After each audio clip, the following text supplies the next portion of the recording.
প্রিয় দর্শকবৃন্দু, আসসালামু আলাইকুম রহমতুল্লাহি ওয়া বারাকাতুহু। বাংলাদেশ জাতীয় পার্টির চেয়ারম্যান ব্যারিস্টার আন্দালিব রহমান পার্থের স্ত্রীকে বিমানবন্দরে আটকানো হয়েছে বলতে আটক করা হয়নি, বিদেশে যেতে বাধা দেওয়া হয়েছে এবং বাধা পেয়ে তিনি বাসায় ফিরে গেছেন।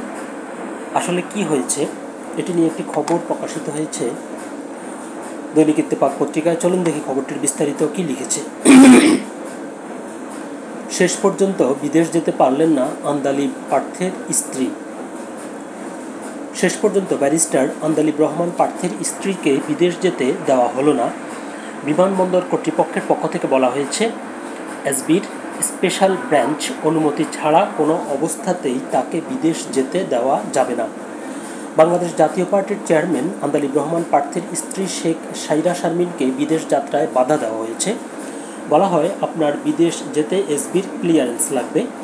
সাবেক প্রেসিডেন্ট আব্দুল হামিদের নাটকীয়ভাবে দেশ ত্যাগের পর ইমিগ্রেশনের পূর্ণ নিয়ন্ত্রণ এখন এসবির হাতে। এ ব্যাপারে ব্যারিস্টার পার্থের সঙ্গে যোগাযোগ করা হলে তিনি জানান, তার স্ত্রী ও ছোট কন্যা মেডিকেল চেকআপের জন্য ব্যাংকক যাচ্ছিলেন। এসবি তাদের সিদ্ধান্ত জানানোর পর তারা বাড়িতে চলে এসেছে, তবে তাদের সাথে কোনো খারাপ ব্যবহার করা হয়নি। এখন কি করবেন জানতে চাইলে পার্থ বলেন, আমি আইনের মানুষ, আইন আমার পেশা। যথাযথ অনুমতি নিয়েই আমার পরিবারের সদস্যরা ব্যাংকক যাবে।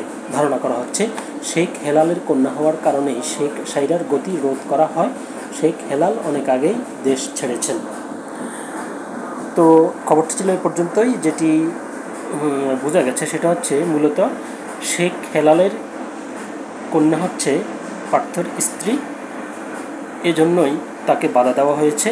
তো তিনি সাংবাদিকের প্রশ্নের জবাবে বলেছেন যে তিনি যেহেতু আইনের মানুষ, বাকি যে প্রসেসিং সেটি তিনি আইনের যে নিয়মকানুন সেটি বজায় রেখে সেটা মেনে চলেই তিনি এটি সুরাহা করবেন।